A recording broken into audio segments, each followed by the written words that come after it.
3 ಕೇಡಿಗಳಿದ್ದಾರೆ. ಯಾರು ಅಂತ ಅನ್ಕೊಂಡ್ರ? ಇವರು ಆನ್ ಸ್ಕ್ರೀನ್ ಕೇಡಿಗಳಲ್ಲ, ಆಫ್ ಸ್ಕ್ರೀನ್ ಕೇಡಿಗಳು. ಹೇಗನ್ಸ್ತಿದೆ ನಾನು ಇಂಟರ್ವ್ಯೂ ಮಾಡ್ತಾ ಇರೋದು ನಿಮ್ಗೆ? ಅದೇ ಖುಷಿ ಅನಿಸ್ತಿರೋದು. ಮತ್ತೆ ಇನ್ನೊಂದ್ ಕಡೆ ಏನಂತಂದ್ರೆ ಟೆನ್ಷನ್ ಆಗ್ತಿದೆ, ಏನ್ ಕೇಳ್ತಾರೆ ಏನೋ ಅಂತ. ಇಂಟರ್ವ್ಯೂ ಮಾಡ್ತಾ ಇದೀರಲ್ಲ, ಅವಮಾನ ಮಾಡ್ತಾ. ಸೊ ಸರ್ ತುಂಬಾ ಜಾಸ್ತಿ ಮನೇಲಿ ಇರೋದ್ಕಿಂತ ನಿಮ್ಗಳ ಜೊತೆ ಟೈಮ್ ಸ್ಪೆಂಡ್ ಮಾಡೋದು ನಾನು ನೋಡಿರೋದು. ಅವರು ಎಷ್ಟು ಜನ ನೋಡಿರ್ತಾರೆ, ಬಟ್ ಅಷ್ಟು ಜನ ನೋಡಿದ್ರು ಮೇಡಮ್, ಅಷ್ಟು ಜನಕ್ಕೂ ಅದೇ ತರ ಪ್ರೀತಿ ಕೊಟ್ಟು ಯಾರು ನೀವ್ ಯಾರನ್ನೇ ಕೇಳಿದ್ರು ಇಲ್ಲ ಅಂತ ಹೇಳೋದೇ ಇಲ್ಲ. ಆ ಸೆಟ್ಟಲ್ಲಿ ನೋಡಿದ್ರೆ ಜಾಸ್ತಿ ನಾವೆಲ್ಲ ಏನೇ ಕಲ್ತಿದ್ರು ಅವರಿಂದನೇ, ನಮ್ಗೆ ಏನೇ ಕಲ್ತಿದ್ರು ಅವರಿಂದನೇ. ಮುಂದಿಗೆ ಇವತ್ತು 3 ಕೇಡಿಗಳಿದ್ದಾರೆ. ಯಾರು ಅಂತ ಅನ್ಕೊಂಡ್ರ? ಇವರು ಆನ್ ಸ್ಕ್ರೀನ್ ಕೇಡಿಗಳಲ್ಲ, ಆಫ್ ಸ್ಕ್ರೀನ್ ಕೇಡಿಗಳು. ಮೊದಲನೇವರು ದೇವು ಅಂಡ್ ಭರತ್ ಅಂಡ್ ಲೋಕಿ ಅವರು. Welcome to our channel. Thank you so much. ಹೇಗನ್ಸ್ತಿದೆ ನಾನು ಇಂಟರ್ವ್ಯೂ ಮಾಡ್ತಾ ಇರೋದು ನಿಮ್ಗೆ? ಅದೇ ಖುಷಿ ಅನಿಸ್ತಿರೋದು. ಮತ್ತೆ ಇನ್ನೊಂದ್ ಕಡೆ ಏನಂತಂದ್ರೆ ಟೆನ್ಷನ್ ಆಗ್ತಿದೆ, ಏನ್ ಕೇಳ್ತಾರೆ ಏನೋ ಅಂತ. ಗೊತ್ತಿರೋದೇನೋ ಫಸ್ಟ್ ಟೈಮ್ ಮುಂದೆ ಮಾತಾಡ್ತಿರೋದು, ಫಸ್ಟ್ ಟೈಮ್ ಹುಡುಗಿ ಹತ್ರ ಅಷ್ಟು ಹತ್ರದಲ್ಲಿ ಮಾತಾಡ್ತಿರೋದು ಒಂದೇ ಆಯ್ತು. ಇನ್ನ ತುಂಬಾ ಸುಮಾರು ಕೇಡಿಗಳಿದ್ದಾರೆ. ಅವ್ರು ಇವತ್ತಿಲ್ಲ, ಅವ್ರು ಅಬ್ಸೆಂಟ್ ಆಗಿದ್ದಾರೆ ಇವತ್ತು. ಎಲ್ಲ ತುಂಬಾ ಬಿಸಿ ಆಗಿದ್ದಾರೆ, ಎಲ್ಲ ಡೈರೆಕ್ಟರ್ಸ್ ಆಗ್ತಿದ್ದಾರೆ, ಕೆಲಸ ಮಾಡ್ತಿದ್ದಾರೆ. ಖುಷಿ ಆಗುತ್ತೆ. ಸೊ ಇವ್ರು 3 ಜನ ಸ್ವಲ್ಪ ಫ್ರೀ ಇದ್ರು, ಅದಕ್ಕೆ ಹೇಳ್ಕೊಂಡ್ ಬಂದಿದೀನಿ. ಇಂಟರ್ವ್ಯೂ ಮಾಡ್ತಾ ಇದೀರಲ್ಲ, ಅವಮಾನ ಮಾಡ್ತಾ. ಪ್ರೀತಿ ಇರುತ್ತೆ ಅವತ್ತು ಕೆಡಿ ಟೀಮ್ ಮೇಲೆ ನನಗೆ. ಪ್ರೇಮ್ ಸರ್ ಜೊತೆ ನೀವೆಲ್ಲ ಮುಂಚೆಯಿಂದ ಕೆಲಸ ಮಾಡಿದಾರ ಬೇರೆ ಬೇರೆ ಸಿನಿಮಾ. ಸೊ ಸ್ಪೆಷಲಿ ಕೆಡಿ ಅಲ್ಲಿ ಕೆಲಸ ಮಾಡಕ್ಕೆ. ಸ್ಪೆಷಲಿ ಕೆಡಿ ಅಂತಂದ್ರೆ ಇದಕ್ಕೆ ತುಂಬಾ ಪ್ರಿಪರೇಷನ್. ಬೇರೆ ಸಿನಿಮಾಗಳಾದ್ರೆ ಈಸಿಯಾಗಿ ಅಲ್ಲೇ ನೋಡ್ಬೋದು. ತುಂಬಾ ಪಿರಿಯಾಡಿಕ್ ಆಗಿರೋದು ಅದೊಂದು ಚಾಲೆಂಜ್. 70s ರೀಕ್ರಿಯೇಟ್ ಮಾಡಬೇಕು. ಮತ್ತೆ ಇಡೀ ಡೈರೆಕ್ಟ್ ಥಾಟ್ ಏನಂದ್ರೆ ಬೆಂಗಳೂರಿನ 1970s ರೀಕ್ರಿಯೇಟ್ ಮಾಡಬೇಕು ಅನ್ನೋ ಫಸ್ಟ್ ಥಾಟ್ ಇದೆ ಅದು. ಸೊ ಅದ್ರ ಮೇಲೆ ವರ್ಕ್ ಮಾಡೋದು. ಮತ್ತು ಅದಕ್ಕೆ ಕಾಸ್ಟ್ಯೂಮ್ಸು 70s ಬೇಕು. ಮತ್ತು ಅಲ್ಲಿ ಚೇಂಜ್ ಓವರ್ ಸಿಗುತ್ತೆ, ಟೈಮ್ ಲೈನ್ ಚೇಂಜ್ ಓವರ್ ಇದೆ 2. ಸೊ ಅದಕ್ಕೂ ಚೇಂಜ್ ಓವರ್ ಕೊಡಬೇಕು. ಕಾಸ್ಟ್ಯೂಮ್ ಚೇಂಜ್ ಆಗೋ ಪೀರಿಯಡ್ ರೆಟ್ರೋನೇ. ಅದು ತುಂಬಾ ಇಲ್ಲ, ಒಂದಿಷ್ಟು ವರ್ಷ ಅಷ್ಟೇ. ಬಟ್ ಅದಕ್ಕೂ ತುಂಬಾ ಡಿಫ್ರೆನ್ಸ್ ಕಾಣಿಸಲ್ಲ. ಆ ಡಿಫ್ರೆನ್ಸು ಮೈನ್ಯೂಟ್ ಆಗಿದ್ರು ಅದನ್ನು ಪ್ರಿಪೇರ್ ಮಾಡಬೇಕು. ನಮಗ್ ನೋಡೋರ್ಗೆ ಅಷ್ಟು ಡಿಫ್ರೆನ್ಸ್ ಕಾಣಲ್ಲ, ಬಟ್ ಕೆಲಸ ಮಾಡುವಾಗ ನಿಮ್ದು ಎಫರ್ಟ್ಸ್ ಜಾಸ್ತಿ ಇರುತ್ತೆ. ಹೆಂಗೆ ಅಂತಂದ್ರೆ ಒಂದು 10 ವರ್ಷದಿಂದ 2015 ಹೋದ್ರೆ ಒಂಥರ ಬೇರೆ ಪ್ಯಾಟರ್ನ್ ಇದೆ. ಇವತ್ತಿಗೆ ಒಂದು ಬೇರೆ ಪ್ಯಾಟರ್ನ್. ನಿಮ್ಗೆ ಜನರೇಷನ್ ಚೇಂಜ್ ಆಗ್ತಾ ಇರುತ್ತೆ. 77 ಪ್ಯಾಟರ್ನ್ ಇತ್ತು, 87 ಪ್ಯಾಟರ್ನ್ ಇದೆ. ಸೊ 77 87 ಏನ್ ಡಿಫ್ರೆನ್ಸ್ ಇತ್ತು ಅಂತ ಈ ಜನಕ್ಕೆ ತಿಳಿಸ್ಬೇಕು ಅನ್ನೋದು.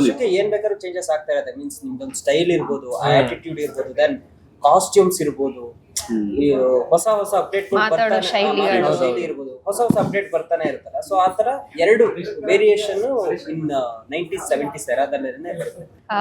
ಸೊ ನೀವುಗಳು ಯಾವ್ದಾದ್ರು ಪಾತ್ರ ಮಾಡಿದೀರಾ ಕೆಡಿಯಲ್ಲಿ? ದೇವರನ್ನ ನೋಡಿದೀವಿ ಸಾಂಗ್ ಅಲ್ಲಿ. ಸೊ ಅದ್ಬಿಟ್ಟು ಭರತ್ ಆ ವಿಚಾರದಲ್ಲಿ ನಮ್ಮ ಬಾಸ್ ನಮ್ಮ ಹೆಸರು. ಯಾಕಂತಂದ್ರೆ ಮಕ್ಳ ಯಾಕ್ರೋ ಬೇರೆಯವ್ರಿಗೆಲ್ಲ ಕೊಡ್ತೀರಾ, ನಮ್ಮ ಹುಡುಗರು ನೀವು ಮಾಡ್ರೋ, ನೀವು ಬೆಳಿರೋ ಅಂತ ಅನ್ಬಿಟ್ಟು ಹೇಳ್ತಾನೆ ಇರ್ತಾರೆ. ಎಲ್ರಿಗೂ ಒಂದ್ ಕ್ಯಾರೆಕ್ಟರ್ ಇದೆ ನಮ್ಮ ಸಿನಿಮಾದಲ್ಲಿ. ಎಲ್ಲರೂ ಯಾರ್ಯಾರು ಡೈರೆಕ್ಷನ್ ಟೀಮ್ ಅಲ್ಲಿ ಯಾರ್ಯಾರು ಇದ್ರು ಪ್ರತಿಯೊಬ್ರು ಕಾಣಿಸ್ತಾರೆ, ಮಾಡೇ ಮಾಡಿದ್ವಿ.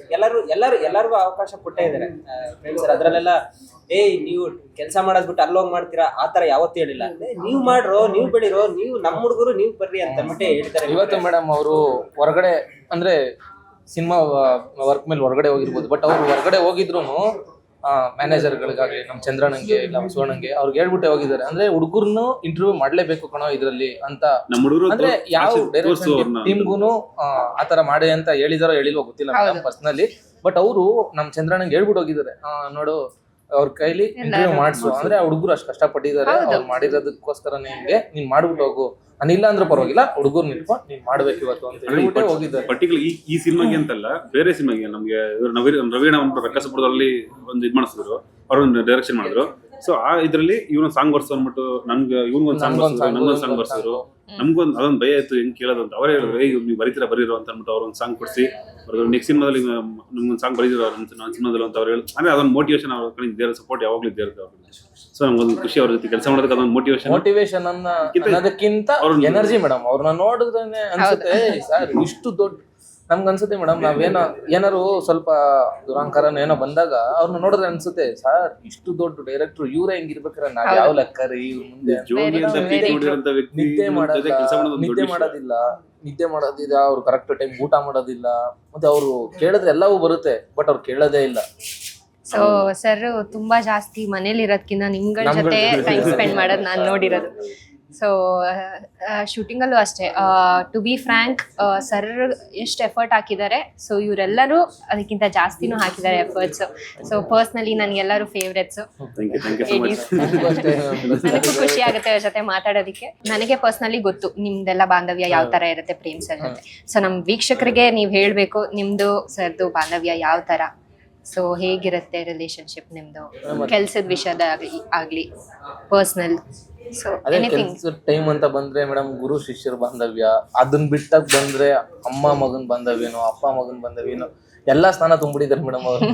ಯಾವ್ದು ತುಂಬಿಲ್ಲ, ಇದನ್ನಿಲ್ಲ ಒಂದ್ ಆಪ್ಷನ್ ಇಲ್ಲ ನಮ್ಗೆ. ಇದನ್ನಿಲ್ಲ ಇವ್ರು ಈ ತರ ಇಲ್ಲ ಅಂತ ಆಪ್ಷನ್ ಇಲ್ಲ ಮೇಡಮ್. ಅದಕ್ಕೆ ನೀವುಗಳು ಮನೆಗಿಂತ ಜಾಸ್ತಿ ಪ್ರೇಮ್ ಸರ್ ಅಡಿಕ್ಟ್ ಆಗ್ಬಿಟ್ಟಿದ್ದೀರಾ.